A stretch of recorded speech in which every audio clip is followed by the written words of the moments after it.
Hey, hey, hey, good evening. Good evening.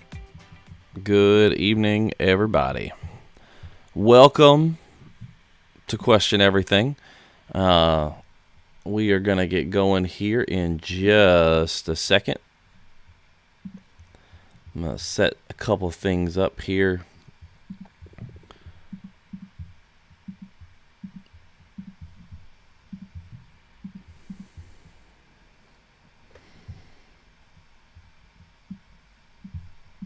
Give me 1 second. I know I'm looking away, so give me 1 second here. All right. So,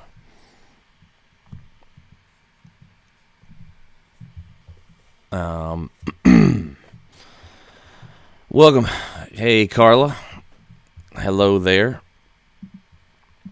If you're on, give us a shout. Let us know where you're at.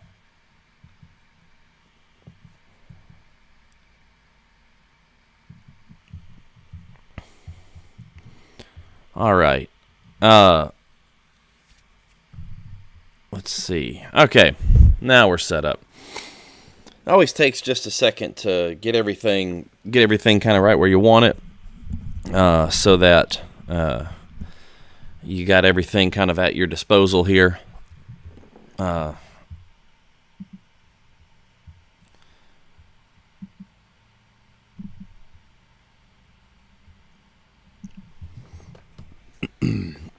We'll give it just a second. Let some more people get on.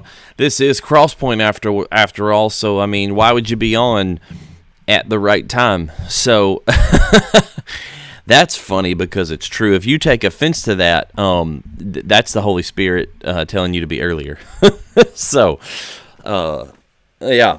There's always some more people to hop on. There's been a few extra people hop on in the last 30 seconds. So, a couple of quick announcements here, really quickly. We are. Whoa, that is. Oh, snap. That is the wrong camera. Let's see here. Why did it switch to that camera?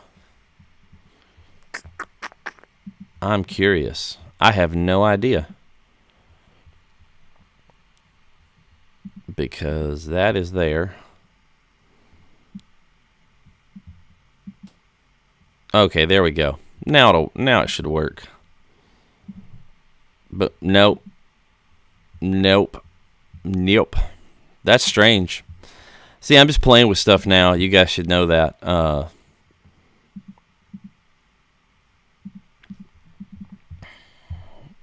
Yep. Anyway, what I'm trying to get at here, let's just use. Why not use the that's the camera on my computer. What I'm trying to get at here is that this is happening on January 31st. For all you people out there, all you cross pointers, make sure keep that in mind. Be in attendance that day. Stay after. You can hear about everything that's going on this past year and will be going on this coming year. So yeah, please make sure you want to be there on January 31st for the once a year all church meeting. We can fight it out one time in a year. So the main other announcement is that this Friday, January the 15th, is Popcorn and Pajamas. It's a movie night for kids. So if you've got kids, you can come and drop your kid off. This is not like open to the community. This is for people in our Crosspoint church. But you can come, drop your kid off. We'll give them some popcorn, snacks. They'll watch a movie, do whatever. And it's 6 to 8:30, so you can drop your kid off at 6. You have to be back to pick them up at 8:30, not 8:45 or 9, but 8:30. And that's how that works. And then you get 2.5 hours of freedom, whether that be freedom to go grocery shopping, to take a nap, to go on a date with your spouse, because maybe you just don't get to do that often. Like, this is your chance. This is your time. Please take advantage of that. 2 things you need to know. You know what? I hate the camera looks awful, so I'm going to do that. 2 things you need to know is, if you are doing this, you need to let Kelly Gay know. She needs to know, I'm coming and I'm bringing my kids, all right? I don't care if you say, well, I just go to church here. No. This is not a random show-up thing. We need to know that you're coming so that we are prepared from the standpoint of chaperones and snacks and everything that goes into it. So we need you to tell us. Make sure you let us know. Let Kelly Gay know in particular, not Marcus. Let Kelly Gay know, and come and drop your kid off and have a date night with your husband or wife. And if you can bring a friend if you'd like. They don't have to go to church here. But if you're bringing a friend, you also have to tell Kelly ahead of time. Now, ahead of time doesn't mean 30 minutes ahead of time. We didn't know like today, tomorrow, ideally, because there is a small form that we're going to need to get to the person's parents for like a release form, just like for VBS or anything like that. We'll need to do that. We'll need to do that. I hope that makes sense. Let me take this off. All right. I hope that makes sense. We need we need to know ahead of time. That makes it very helpful for us, and makes it a lot easier for us to manage what's going on. And that form is very simple. We will literally give it to you, or we can send them a message. You can text or email. It's just a link, an online form where you literally just type the information in to share it with us, and then we just have it. You don't need to do it every time, but the parent will need to do it one time. Will be very helpful. That way we have it, and then we're good to go. And if it's a kid that came to VBS possibly for us this last year, then we may possibly have a release form for them, and that is just to protect the church. It's nothing, no big deal, no issues. So please make sure you get that to us. Let me turn that down a little. Yeah, make sure you get that to us, and make sure you let Kelly know. Let Kelly know, and then we can get you the form. And then we'll text you a link, and then you can text that link to your person, maybe the parent or guardian of the kid, the friend of that you're bringing. So, real simple, real at ease. I was trying to finish up making that form today, and had some trouble. I'll finish it tonight, and that'll be real easy. And then you get a date night with your kids. That's right, Marlena. Marlena's giving the hallelujah hands. And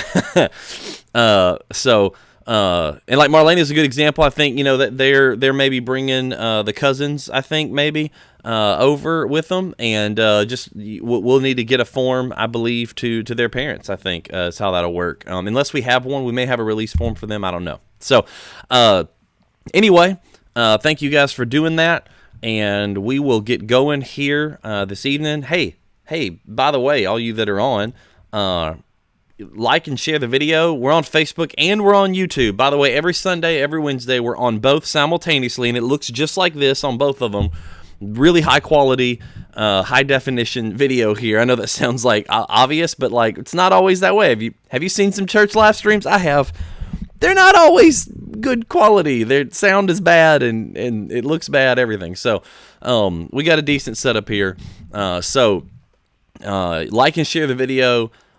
Send it text a link to your friends. You got a friend that doesn't have Facebook, because we know some people like that, people our age that don't have Facebook. I know that's hard to imagine, but they don't. Then you can send them a link on YouTube, and they can watch, they can participate, they can comment, and when they comment, even on YouTube, I can see all the comments simultaneously on here, because I have a special little app.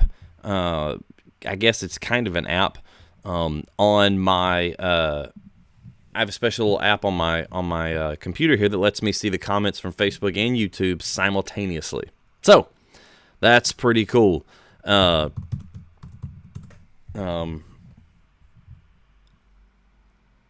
you go. So I was just testing something there on YouTube. So all right, there you go. Let's get going this evening. Like I said, share the video, send YouTube links to people if you need to, if you think they might benefit from this, if they might watch it. If they don't have Facebook, that'd be awesome. We love for as many people as possible to join in. And let me say again to those of you who did not catch this in the announcement, the idea is not that we are going over 2 Chronicles 1 again tonight. The idea is that we are kind of taking a slightly deeper dive into 2 Chronicles 1. We're going to maybe examine some of the context of what's going on. We'll get an idea for everything that is happening. So, that said, if you have any questions from Sunday, from everything we talked about, the first chapter of 2 Chronicles, I'd love to hear it. I want to know them. I want you to type them in the chat feed, and let me know if something came up, something you've been thinking about, something you've been wondering about, a person that's mentioned as we read, some things that are mentioned. If you're going to ask me, what's the conversion from shekels to U.S. dollars? That is something that you can figure out. I do not know it off the top of my head. I have not taken the time to figure that out. So if you have that question, good for you. I think you can Google it, and they'll tell you what it is pretty accurately. So please, you got any questions from Sunday, something you've been chewing on, even just a thought like, hey, Marcus, you said this, and I've been chewing on it since then. Throw it in there. We'll address it, and that's what we'll do for the next several weeks here is when we gather like this, send me questions. Like, you got a question on Sunday after service, shoot it over to me. We'll address it here in this time, and that way we can kind of really dive into what all is happening, not just in 45 minutes on a Sunday morning, but we can actually take a broader, big picture look, maybe dive into some of the details a little more. So there's going to be some things go on. 2 Chronicles focuses in a very particular aspect of Judah's life, of Solomon's life, and of the lifespan of the nation of Judah, the southern kingdom, and it focuses in on some things, and so it doesn't skip things as if they aren't important or they didn't happen. It skips them because they are not they don't fit it within the overall narrative of what's being told or what's being discussed in 2 Chronicles. So we can jump back to books like 1 Kings and 2 Kings, and we can kind of look at some context for what's going on. We can understand, maybe some more details surrounding the events in 1 Chronicles, and get a better idea of what's happening, and that'll come in handy in particular. Now, it does here on these first few chapters, but in my opinion, it comes in handy, really handy in particular, when we get to the transition from Solomon to Rehoboam in 2 Chronicles chapter 10, I believe, chapter 9 or 10, and in that transition, there's some things that are going on as the kingdom is split apart from just Israel, one united kingdom, to the northern 10 tribes that make up the nation of Israel, and the southern 2 tribes that make up the kingdom of Judah. And there's some things happening with the 2 kings there: Rehoboam in the south, Jeroboam in the north, and Jeroboam is a very interesting character, to say the least. And so I think it's real important to see what all is going on there. So we'll get to dive into that. You'll see some of that. So I know I said if you have questions, ask them. I mean it. I don't want you to just sit there quietly as if nothing's going on. This is me begging. Something you're thinking about, please throw it in the chat feed. I can see it, and I will address it. So, until such a time as that occurs,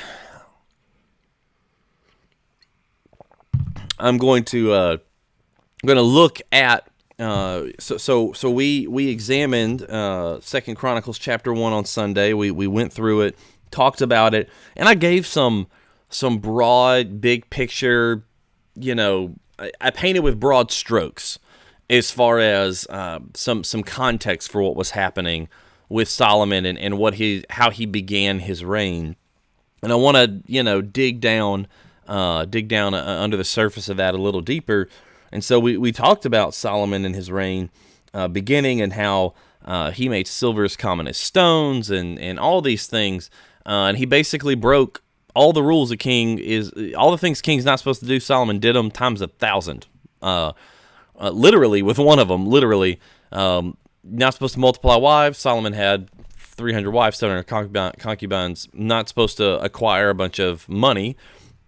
Solomon made silver and gold as common as stones. You're not supposed to acquire a bunch of horses, and you're not supposed to go to Egypt to acquire those horses, because you're never supposed to go back to Egypt. And yet Solomon did both of those things very specifically, and not only acquired horses from Egypt, but acquired a wife from Egypt. And we're going to talk a little bit about that tonight. And so, at the same time, Solomon prays to God. He sacrifices and prays to God and asks for wisdom, not for money or power or fame, but asks for wisdom, and God grants it to him.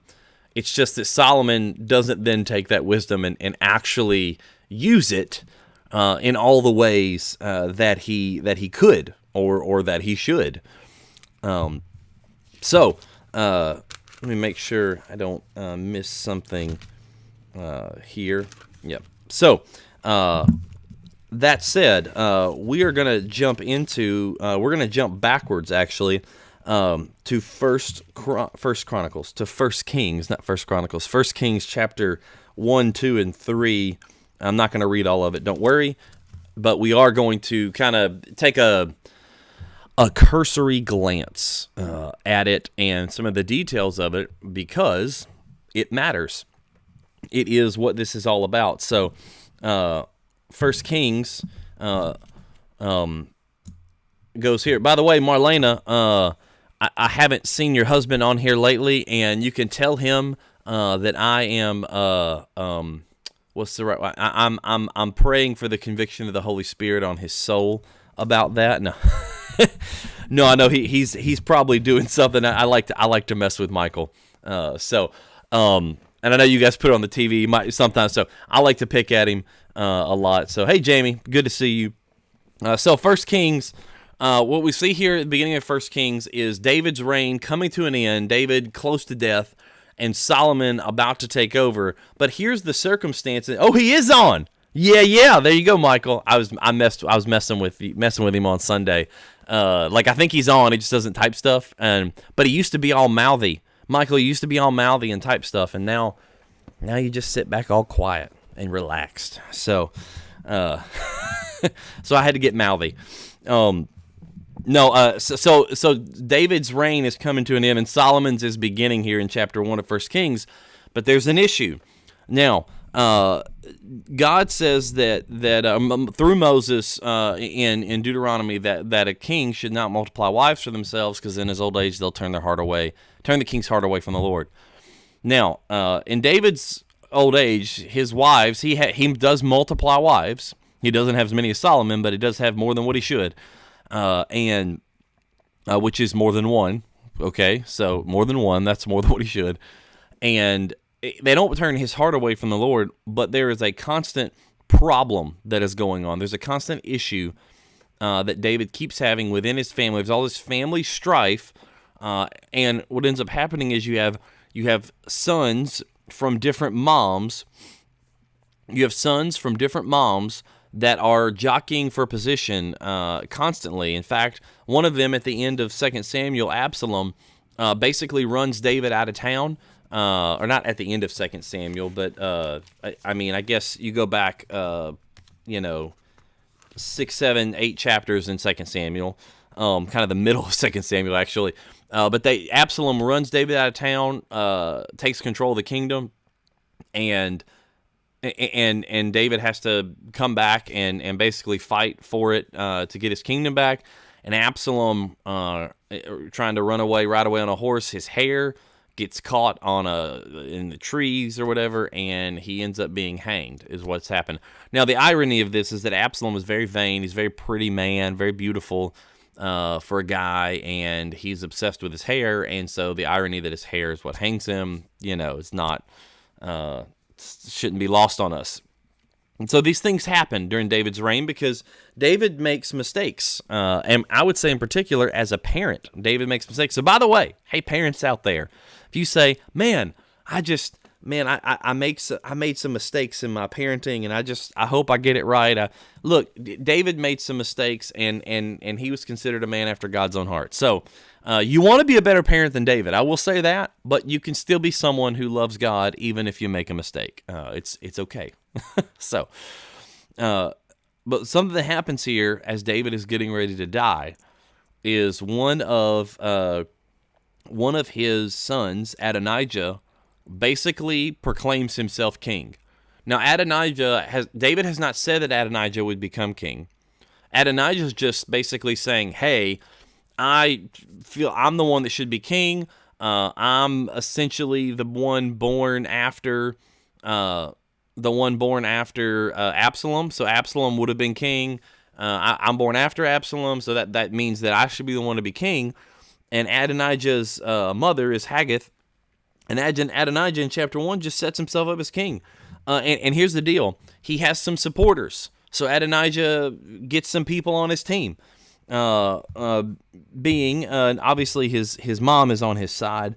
But it says he conspired with Joab. Now Joab, if you go back and you study David as king, you hear about Joab is like David's military commander, and he's like the Terminator. He's David's like hitman.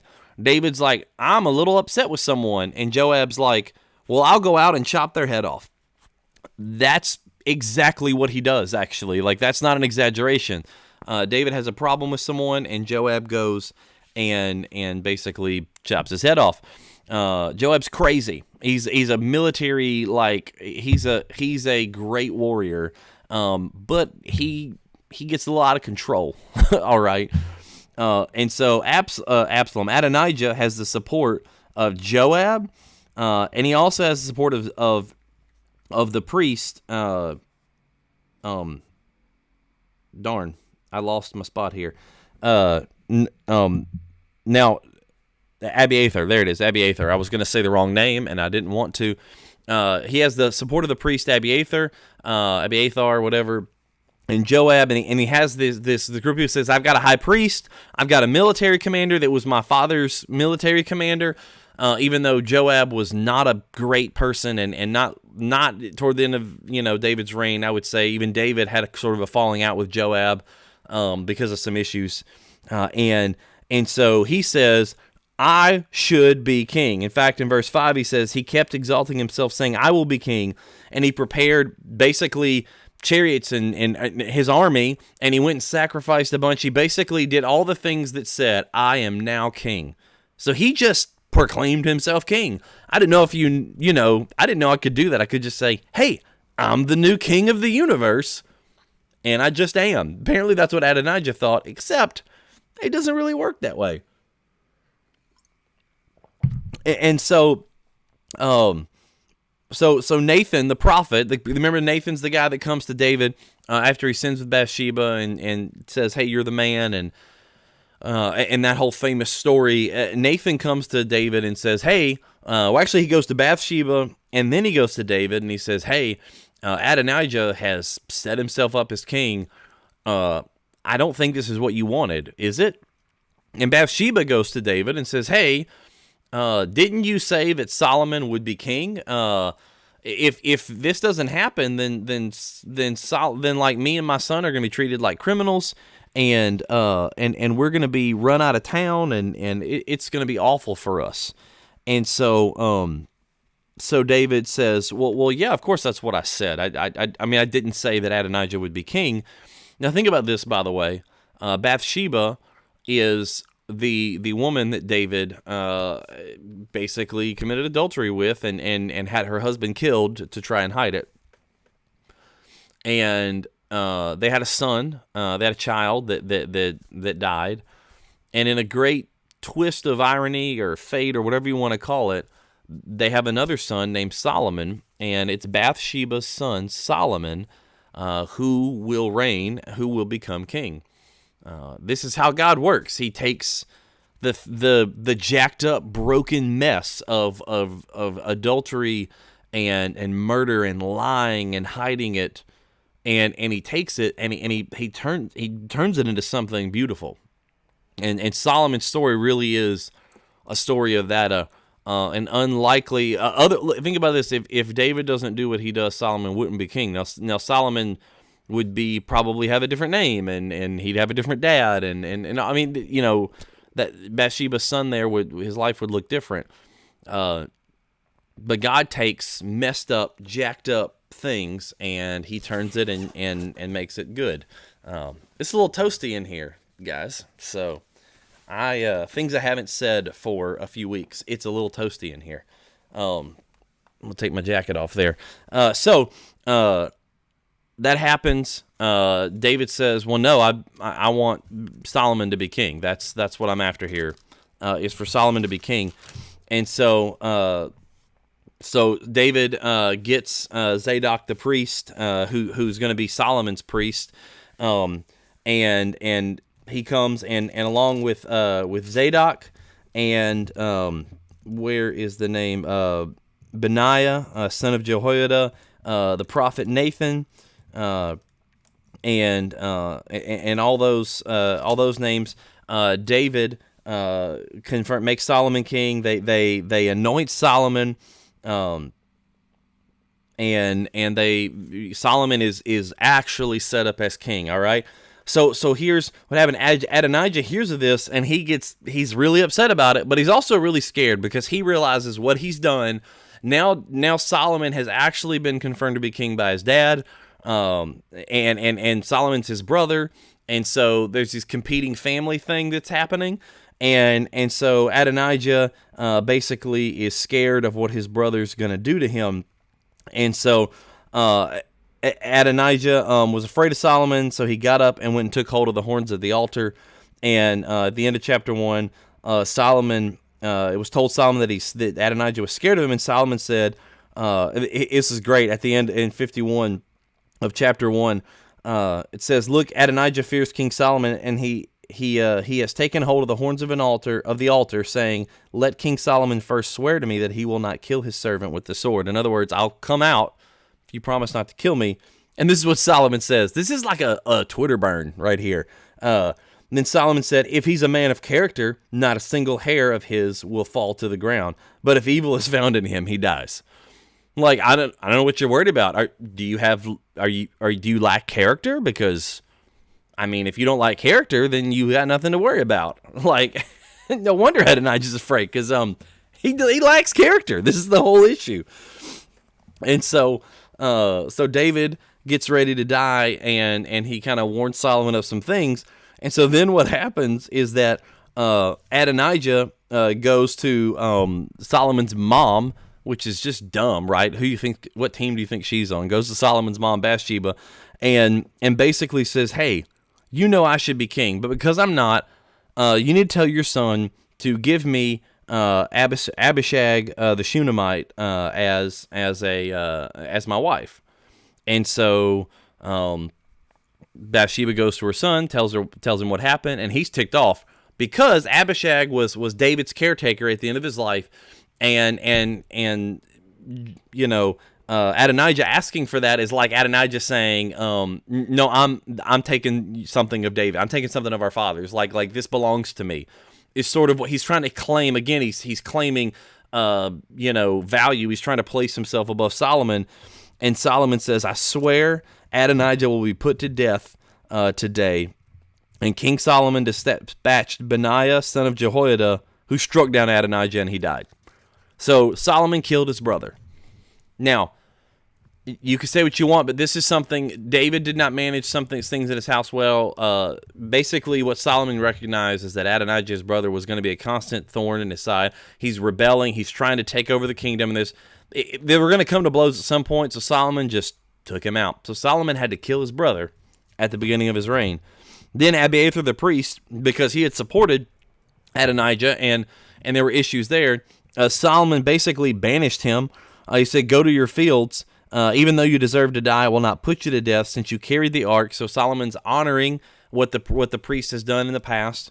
and so he banished him from being the Lord's priest, and that happened. And then Joab, who was David's commander, Joab, who supported Adonijah, fled because he sees all of his allies getting killed or banished, and he runs away. And he goes to the ark and right at the altar at the tent of meeting, and is like, "You're not going to kill me in here," basically. And Solomon says, "You need to come out of there," and Joab says, "I'm not coming out of here." And then Solomon sends his military commander again and kills him. Says, "Okay, whatever," and kills him. Then Solomon takes Shimei, who was someone who was a problem person for David, and banishes him to the other side of the Kidron Valley, which, if you're in Jerusalem, this old city sits up on a hill, and there's a valley on the sides. It's called the Kidron Valley. So he banishes him to the other side, which is, it's not that far away. It's just you have to stay over there. And he said, if you ever come over here, that's it for you. Well, something happens. Shimei comes over. Solomon hears about it, and he dies.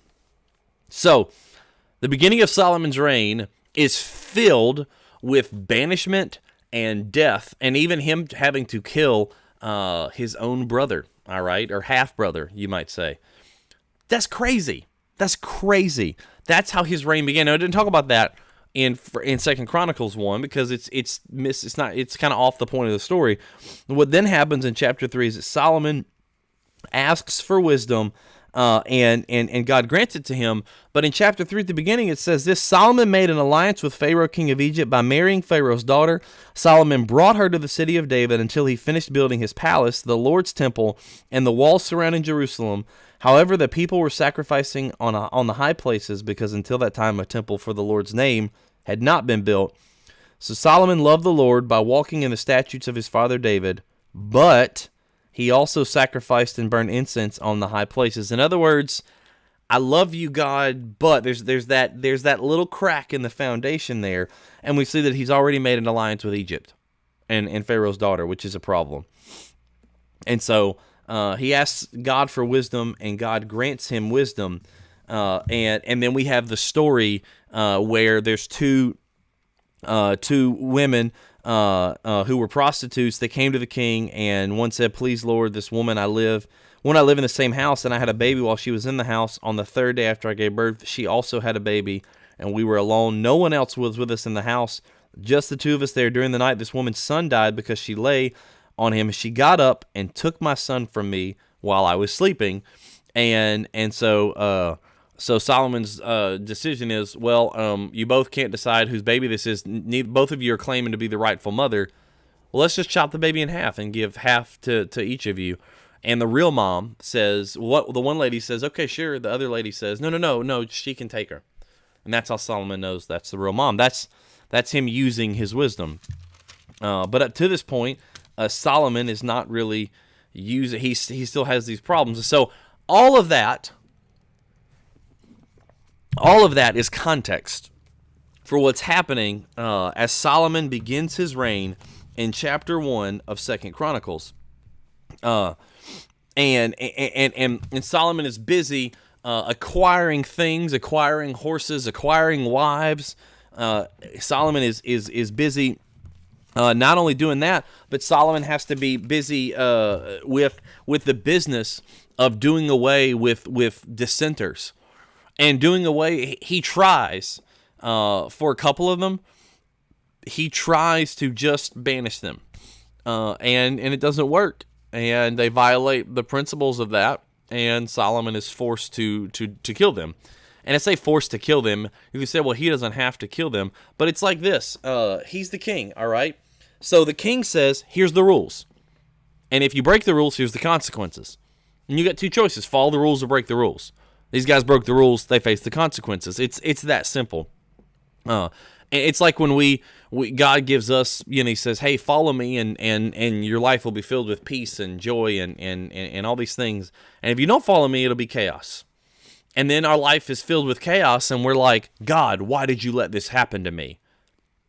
And God is just sitting there like, "Well, I'm the king, and I make the rules, and I told you, do this, and this will happen. But if you don't, then there's consequences for it.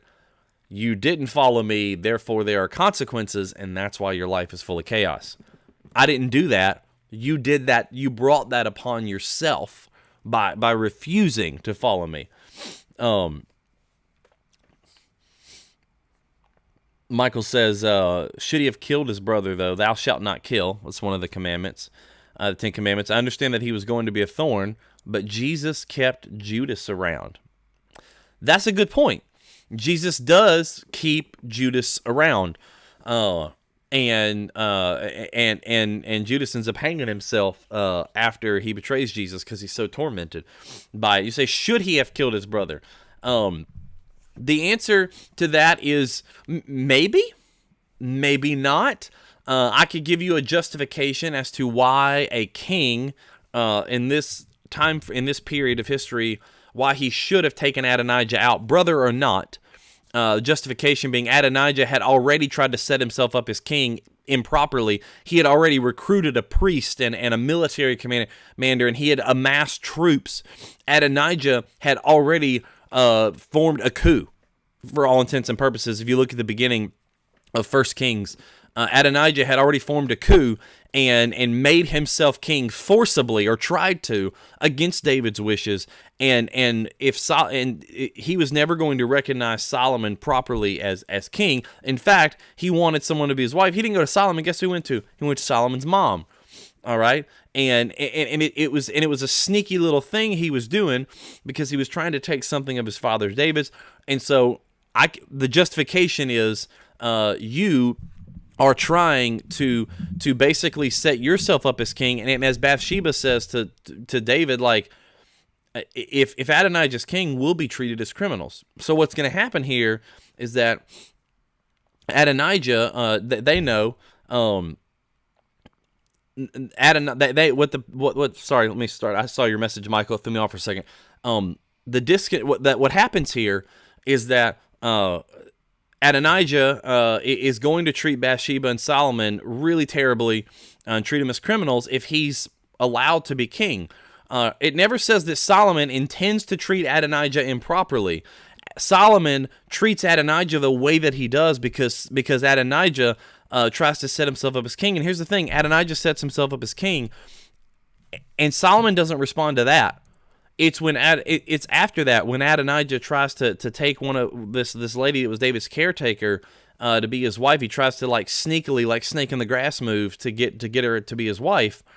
Then Solomon says, no, this is the last straw. Like, Solomon let it go when he rebelled and started a coup and set himself up as king. He let it go. And then he realized, no, I can't let Adonijah go. David had some issues, by the way, Michael. If you look back, again, Absalom is the biggest one, with not properly punishing his children when they broke the rules, when they broke the law. And what happened is it came back to bite him, and it caused just mass chaos in his family. David's family was never at peace because David did not handle it properly. So what does Solomon do here? He just cuts it off. Adonijah deserved what he got. Now, on the other side, you say, what about thou shalt not kill? What about that, where it says don't kill, don't murder? Don't murder someone in cold blood.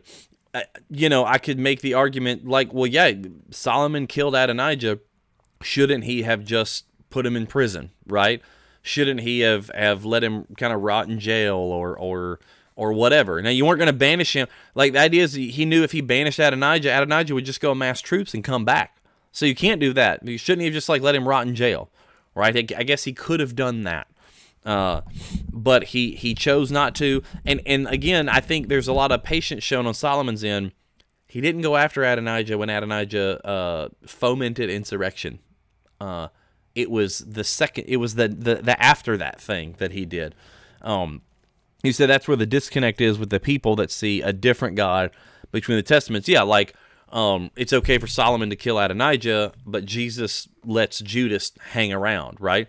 But I would say that Solomon let Adonijah hang around after this coup attempt.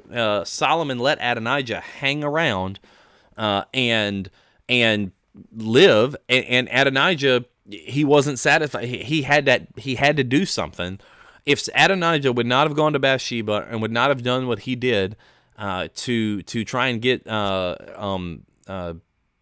Abishag, the Shunammite, to be his wife, Solomon wouldn't have killed him. Solomon wouldn't have struck him down. He absolutely would not have. And so I think here's the thing we need to understand is that although my hat looks really crooked on the video, and I feel like it probably isn't, but it looks like it. It's like bothering me. Although this is what we need to understand is that God gives you grace, right? God gives you grace upon grace upon grace upon grace, and at some point, it's not that he stops giving grace, it's that you have made your decision, you have proven your heart is hardened, you like it's over, or let's say you die in rebellion to the Lord, you are living in rebellion, you are not walking with the Lord, you don't want him, guess what? You don't spend eternity with the Lord. You spend eternity apart from God. Like there is a consequence, and so there are many times where we see this. We see consequences. Pharaoh is given grace upon grace upon grace. Those plagues that God is bringing on Egypt are warnings. Hey, Pharaoh, they're big warning signs that say, like, I'm God. They're big signs that say, I'm God over all your gods. Please follow me. Bless my people, and I will bless you. And Pharaoh repeatedly rebels and rebels and rebels and rebels, and what happens finally? That's it. Finally, there's a line that you cross in the end, and I would say that even if Judas didn't go and hang himself, all right, even if that didn't happen, and Judas just went and lived out a quiet life off to himself because he would not have been alive. The Christians would have. I mean, the disciples, they wouldn't have been big fans of Judas at that point, right? But let's say he goes and lives off a quiet life. I can tell you, in the end, let's say he lives 20 more years and then just dies of natural causes. He's cut off, and that's the reality. And I think the whole deal is that what Judas does in the end in hanging himself because he's tormented. That is the state of his heart. It is confirming the state of his heart. He is in rebellion, and he realizes what he's done, and he's so tormented by it, he cannot bring himself to repent. He cannot bring himself to come to a place of forgiveness and admitting that he was wrong and he shouldn't have done that, and that torments him. And I would say, and so he ends his own life. But I'd say that Adonijah's in the same place here. He can't bring himself to just say, Solomon is king. I screwed up. I should, David, our father, set him up as king. I don't like it, but I'm going to deal with it. All right? Does that sound familiar, by the way? Sound like anything going on right now? I don't like it, but you know what? That guy, he's the guy. All right? I don't like it, but he's the guy. Instead of doing that, Adonijah, even after a terrible coup attempt that Adonijah has, even after that, even following that, he could have just said, okay, I don't like it, but you win. Except he doesn't. And he pushes the buttons and he crosses the line. And I know you can also say, Michael, that the New Testament would say, forgiveness, 70 times 7. Grace upon grace upon grace. So I understand that, and I'm not going to argue against that. What I am going to say, though, is that the king makes the rules. Right? The king makes the rules. I just went there, Michael. It's pretty obvious, right? I just stated what happens in the beginning of 1 Kings, and it sounds really similar to some current events, let's just say. But the king makes the rules. This is how you don't have to like it. The king makes the rules, though. God says, if you reject me, you will spend eternity in hell. You don't have to like it or agree with it. It doesn't make it any less true. All right? It doesn't make it any less true or real or anything like that. And so God says, if you reject me, you will spend eternity in hell. That's simple. So if you reject God, you can't say, well, isn't God supposed to be full of grace? No. God set the rule, told you to follow it. You didn't. Here's the consequences. It's that simple. Solomon set up as king. Here's the rules. Adonijah, I'm king. You're not king. Leave it alone. Don't go there. I mean, I like it's over. You're done for. And we'll be good. But Solomon, but Adonijah can't do it. He can't leave it alone. And so Solomon crosses the king, and he dies for it. And I'd say that anytime you or I cross the king, anytime you or I high-handed, we call it high-handed rebellion. It's like I know what I'm doing, and I'm doing it on purpose. I am sticking it to the man, so to speak, except the man being the King of Kings, being God. We say, God, I know what right and wrong is. I am intentionally, it's not a weak moment. It's not a mistake. I don't want you anymore, and I mean this, and I am walking away from you completely. The consequences of that, man, that's a scary place to be. You cross the king, there's consequences for it. I don't care if that's Old Testament, New Testament, it doesn't matter. It's always been the case. It will always be the case. You cross the king, you break the rules. There are negative consequences. Adonijah faces those, and I'd say you and I face the same consequences if we rebel and cross the king and refuse to submit under the rule of Christ. That is the unfortunate reality. And I see what you mean though about people saying, well, God seems to be real angry and okay with like all this murder and death in the Old Testament and full of grace in the New Testament, which is what I think you're trying to get at, Michael. But man, if you read in the New Testament, Revelation talks about like God burning a third of the earth and people dying in blood up to a horse's bridle, and like it's pretty bloody and pretty awful, right? Like it's not like it's some big happy positive thing. Like everybody just floats through life in the New Testament. They don't. There are consequences for your actions, and I think I think you hit on something really important there. If it's okay for Solomon to kill, Michael, if it's okay for Solomon to do that, why can't I just do what I want and still be a man of God or a woman of God? And the reality is a couple of things here. Solomon's reign does not start very positively, guys. I don't know if you've heard, we've been sitting here talking about murder and banishment. And Solomon, and one of them being Solomon's own brother, and snakes in the grass, and like we're talking about some pretty awful things that are at the beginning of Solomon's reign here. Herein lies the problem. Began by Solomon's father David. We love David. Hero David, and he is. We should. There's lots of things we can learn from David to the good. There's lots of things we can learn because of the mistakes that he makes. One of them being he does not handle his family properly. And because he royally jacks up everything with his family, whether it be wives or children or discipline or whatever, he royally jacks it up, and pun intended. Because of that, Solomon faces a problem with Adonijah. Because of that, David faces a problem with his own son Absalom trying to take over. Solomon faces a problem with his own brother Adonijah. Like these are problems that began with David. Solomon then has to do something about it. Did Solomon make the best decision in killing Adonijah? Now, Joab, if you go look at the life of Joab, like when Solomon takes Joab out, you're kind of like, yeah, he kind of deserved that. Like, Joab really had it coming. He just likes to cut people's heads off. And my wife is probably laughing at that a little bit. I believe Harrison Mallory would say, lob their head off. That was his phrase, was lob their head off. But should Solomon have killed Adonijah? Maybe not. I think the whole thing we're trying to get across here is found in that question, though, Michael, and whoever else is watching and maybe wondering that also. It's that there's problems from the beginning of Solomon's reign. There are cracks in the foundation. There are some good, but there are some bad.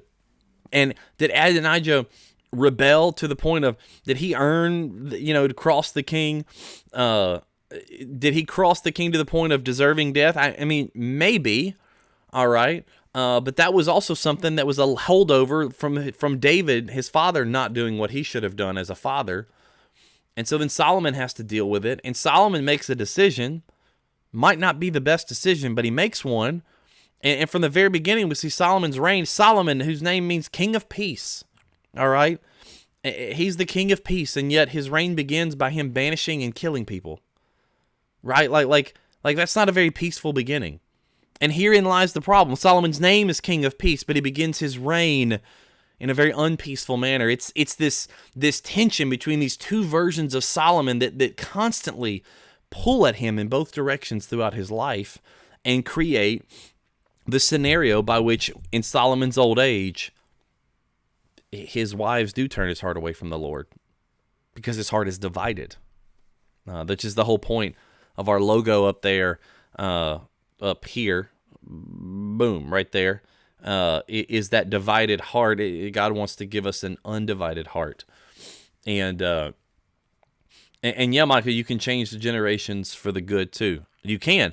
I'm not saying you can't. My point is that David did not do his job well as a father, which created a scenario in which Adonijah, fomented insurrection and formed a coup to try to make himself, forcibly set himself up as king.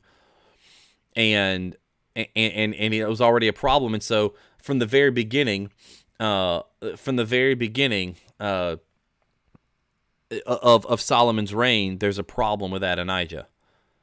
And Adonijah just keeps pushing, and Solomon finally says, "That's it, dude. You're done. That's it. You're done."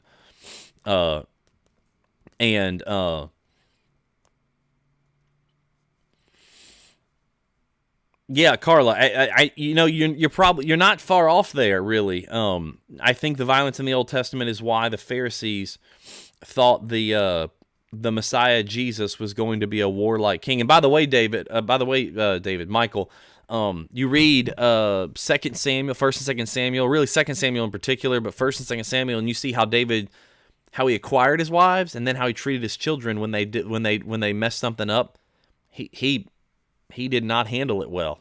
It's an example of what not to do as a father, because they thought Jesus was going to be a warlike king. I mean, you're not wrong in the sense that they thought that Jesus being king, or at least the Romans and Herod definitely thought that Jesus was going to be a political, military, set himself up and reestablish the actual kingdom like the kings we're talking about here in Kings and Chronicles, in the books there, that Jesus was going to set himself up as that kind of king.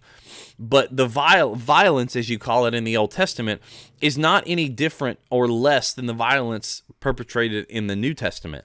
All right, it's really not. What we really have is if you look at the Old and the New Testaments, we have two different setups. The Old Testament, we have the Exodus happens, 12 to 1400 BC, depending on who you are, and so you got to think 400 years, 500 years before that. So 2000 BC, the Israelites go into slavery, or just before that, let's say 1800, they go into slavery, and so you have Abraham. So we're talking like the Old Testament is covering 2,000 plus. At least 2,000 plus, more than that really, years of narrative history. Now we have more history than that covered in the Old Testament, but what is actually real narrative storytelling, we get some jumps at the beginning, we get some jumps like this, and we get Noah, and then we get Abraham. We don't get every little detail of all of Noah's children's lives and all of that, all right? But let's say we have 2,000 to 4,000 years, at least, give or take some, of narrative history covered in the Old Testament. All right, and when I say narrative, what I mean is that as you read through Genesis, and you read through Exodus, and you read through Leviticus, and you read through Numbers, all right, and you read through Joshua and Judges and Ruth and Samuel and Kings and Chronicles and Esther, Nehemiah, Ezra, like you read the prophets and you see these things. What we have is a big narrative story of the unfolding of the history of Israel and God's people, right? And it's thousands of years that are covered. And in the New Testament, all right, the Gospels are four Gospels, long books. John has chapters in them that are 70 verses long, right? And those things only cover like 33 years. Just that. They only cover 33 years. And we know that the last New Testament book was written sometime around 90 to 93 AD, all right, which we think is like first, second, third John or Revelation. Those books are written at the very end. John's Gospel was also written at the very end, but we leave one of those was written at the end. So we're talking, if you leave out Revelation, which is a different, kind of a whole different category of literature all on its own. If you talk about the rest of them, we're talking 90 years of history, most of which, once you get past the book of Acts, when you go through Romans through 3rd John, there's no narrative storytelling. These are just letters that Paul is writing to churches back and forth, to people that he knows. All right, so we have 33 years in the Gospels.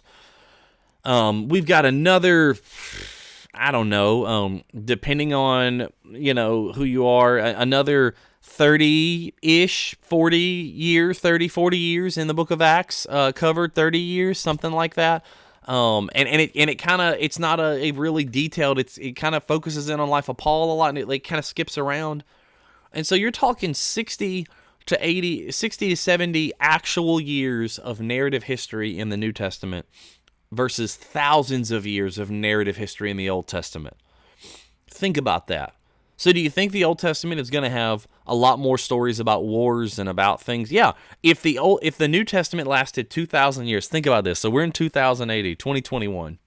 If the New Testament, and Carl, that's a good point. I'm just trying to point out why it may look like that. If the New Testament was written and covered the last 2,000 years of history, don't you think it would include, just after Jesus in 70 AD, Jerusalem is destroyed and the temple is burned? All right. Don't you think it would include, the New Testament would include that? Absolutely it would. Jerusalem is destroyed and the temple is burned to the ground. The New Testament history would also probably include the fact that Rome persecuted the Christians. Nero burned Christians alive. This whole city of Rome burned, and he blamed it on the Christians. It would show all these different wars. The New Testament would probably include the issues as Muhammad began to say he saw visions and write these things down and write the Quran. And Islam began to be formed as a religion and grew in power, and the Ottoman Empire took over. It's like all these things. If you cover the last 2,000 years, man, there's a lot of wars, there's a lot of pain, there's a lot of dying, there's a lot of problems, right? And so I think that would be more. Let's say if you go to the year zero to the year 2020, and you go the year zero to the year 2020 BC, you kind of go backwards and forwards 2,000 years. I think you see a similar amount of violence and wars and people mad at each other and all these things. I think you see the same thing. So I don't think it's the violence that made them think that Jesus was going to be a warlike king. You're not like you're kind of on the right track there though, Carla, and I see what you're saying. I think it was more of less the violence and more of Israel was a kingdom that had a king, and they were the number one kingdom in the world. And so Jesus comes in claiming to be the King of Kings, and they're thinking, first of all, Jesus is going to establish himself as the king and make Israel like the number one kingdom in the world again and kick out the Romans. But the Pharisees, ironically to what you said, Carla, they were worried about their own power. The reason they perpetrated violence against Jesus was because they were worried about Jesus taking power from them. And because they were the ones in charge, they were the ruling class, they were the ruling people, they had a control over the people of Israel. Because of that,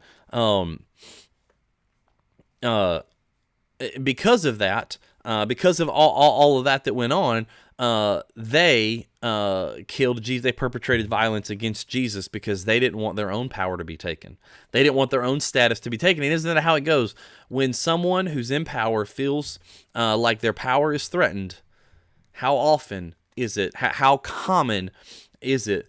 And it is all too common that they would then rail against that and do everything they can to resist someone coming and taking their power away from them. People in power never want to be taken out of power. That's just a reality. We see that playing out in our country right now. And I don't care if you're a Republican or Democrat or something else. The reality is that all of them want to be in power, and none of them want to be taken out of power.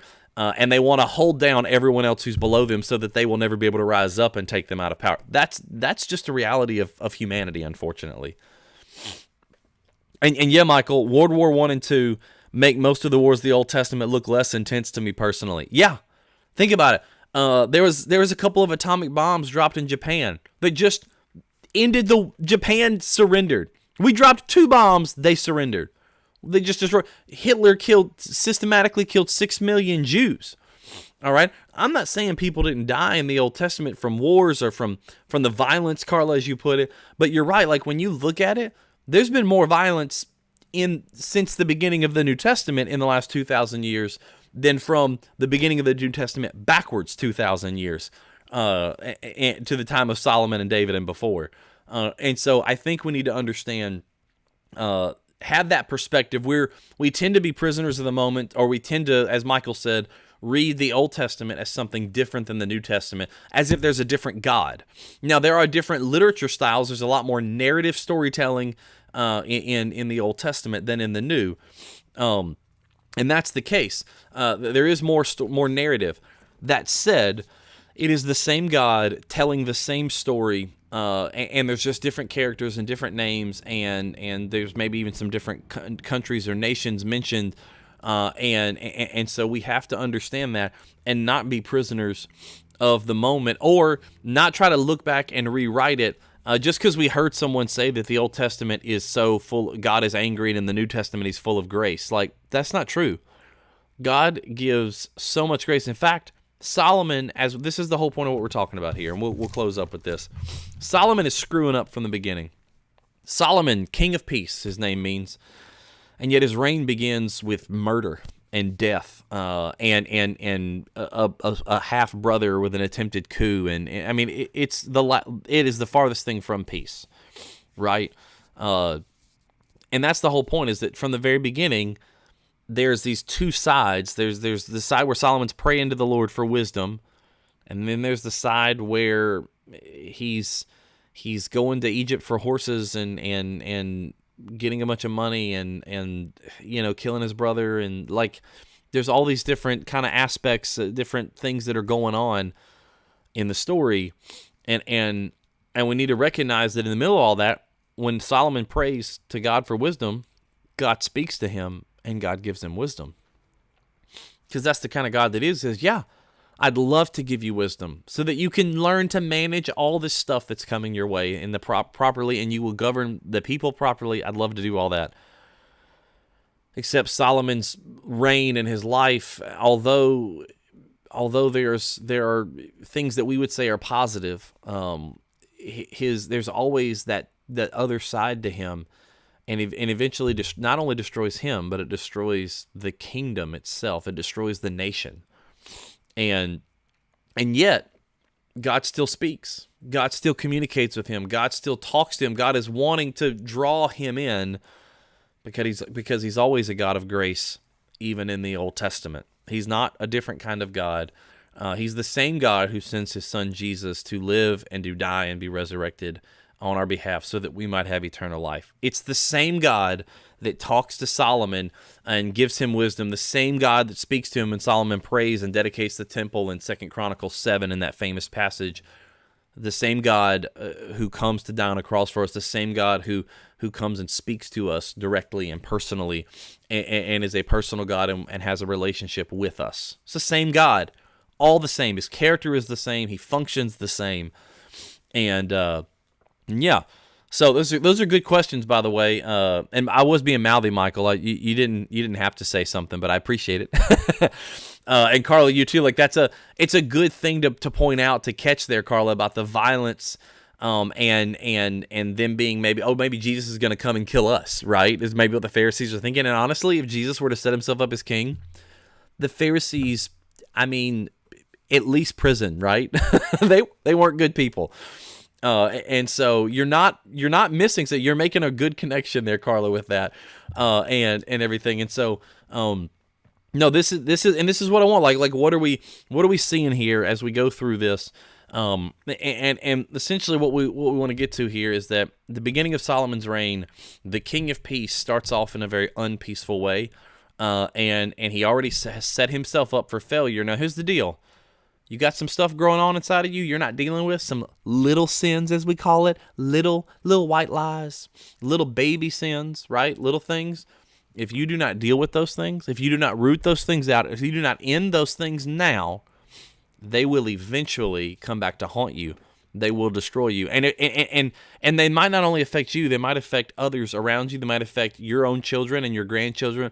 Like, these are things, your sin doesn't ever only affect you. And so we see that David's sin affects his children, and Solomon then still doesn't deal with that. Solomon learns from his father David and all the wrong things to do, and actually multiplies that, rather than going the other direction. And it costs Israel. It costs their whole kingdom, and Israel is split in two, and is plunged into this real dark era, where they constantly are rebelling against God. And it's because of David and Solomon that happens. They could have redirected the people. Solomon in particular was at a linchpin moment in the history of Israel. But he wanted horses and women and money and a really cool palace. And he starts off here good and bad. And that's Solomon's whole life. He starts off good and bad. The middle is good and bad, and the end, the bad overcomes the good, because Solomon never kills it. He never kills the bad. So there it is. As we dig down into the beginning of First Chronicles, and like I said, you can kind of read along. First Kings shows a little bit more detail here of the nuts and bolts. Like, as you can tell, First Kings, the first 3 chapters, shows a lot more of like the history step by step of what's going on in Solomon's life, whereas First Chronicles is most concerned with the spiritual state of the kings and of the nation. And so yeah. By the way, before we go, I do want to say this: we sit in a historic day in our country. Our president has been impeached by the House for the second time. I believe that officially happened today. I don't care about your political views, so don't throw them up on here. I really don't care about them, and I don't think God is really that concerned about them either. What I am concerned with is that you pray, because Republican, Democrat, Independent, I don't care. Green Party, Libertarian, I don't care where you land. All right, I'm not concerned about that. But our country's divided. And it's divided in a way that it's a violent division. All right, there's a violent divisiveness in our country, where whether you're the right, the left, the middle, the top, the bottom, the upside down, I don't care. Wherever you're at, everyone is angry at the other person. All right, there isn't a lot of good floating around, and so let me, on this historic day, and not this infamously historic day, let me invite you to pray for that. Pray for your neighbor. Pray for your friends. Pray for your family. Pray that Jesus would be paramount over politics. That Jesus would be everything to us, that we would be much less concerned about who someone voted for than we would about the state of their soul, and we would be trying to share the love of Christ with them, rather than trying to tell them how big of an idiot we think that they are. All right? And if you're doing that on social media and you are claiming Christ, you are not reflecting the character of Christ. I'm going to tell you straight up, you aren't. Right now, the way things are in our country, Republicans and Democrats are they are acquitting themselves very poorly. They are. Neither side looks good right now. It looks bad. It looks awful. There seems to be a lot of low character individuals on all sides. And from what I can see, there seems to be a lot of people, a lot of individuals in our country on social media, Twitter, Facebook, Instagram, all these things that are of low character, that are treating others who might disagree with them very poorly. And so let me invite you to pray for those people. Jesus told us, love your enemies and pray for those who persecute you, and let God take care of the rest. Which, Michael, to answer part of your question, Solomon does it himself. Maybe he should have prayed to the Lord and God would have taken care of Adonijah for him. I don't know. Love your enemies. Pray for those who persecute you. Stop yelling on Facebook. I don't care about whatever meme you found. I don't care how much you hate the other side. Your hatred is putting a stain on the name of Christ if you are claiming Christianity. And so go and be different. Pray for those people. Pray for your own self that you might show the love of Christ in such a way that it would be transformative and dramatically different than the world around you, and that you might not be someone who shows up at a church on a Sunday, but you might be someone who looks like Jesus. That's what we're after. That's my plea to you on this historic day in our country. Be someone who is set apart for a different purpose. Be someone, as my apologetics professor often told me, and I believe it applies everywhere in Christianity, is that as much as I am someone who loves to argue different kind of points of theology and have those discussions, all right, I love to have those discussions. The reality is, when you talk about someone who you think may not know the Lord, all right, whether that's for whatever reason you think that, you might think that. We're out to win souls, not to win arguments. We're out to win souls, not to win elections. We're out to win souls. We're not out to win the hearts of the people. And I would say win the hearts of the people. I mean, you say win the heart of the people, maybe they might be saved. I mean, win the hearts of the people in the sense of like the political sense, like convincing people to do what we want them to do. We're out to win souls, not arguments. Stop arguing. Start praying. Start loving people. Please do that. And hey, what a great time to invite someone to church. Invite someone to church on Sunday. Bring them to Cross Point with you. We'd love to have them, and maybe we can share some hope and some peace, and they can leave with some joy in their lives. So let's pray. God, thank you for a great discussion tonight. Thank you for all that means. Thank you for really what all just the fact that you have revealed yourself so clearly in your word to us. And so, God, I pray above everything that you would continue to reveal yourself to us, Lord. I pray that people are reading through their Bibles, that reading plan, would you give them fervency and consistency and persistence when they're struggling, Lord, to continue to read your word. And God, would you give us the ability, Lord, help us to pray for our enemies, help us to love our enemies and to pray for those who persecute us. And I pray that people would not see our social media and the way we act and the conversations we have, Lord. They would not know the political party we support, but they would know that we're citizens of the kingdom of God. I don't care if someone knows who I voted for. I care if someone knows that I serve Jesus. And I pray that would shine through and be known above all else, and that would be the number one concern of our people as they interact with others in whatever capacity they do so. And pray this in Jesus' name, amen. And God bless our country and the divisiveness therein. We need God's help. That's for sure. So see you guys Sunday at 10:30. Like I said, bring somebody. It wouldn't be the worst thing in the world for you to bring someone. Maybe they need to hear what we have to offer. So with that, I will bid you adieu and see you guys on Sunday.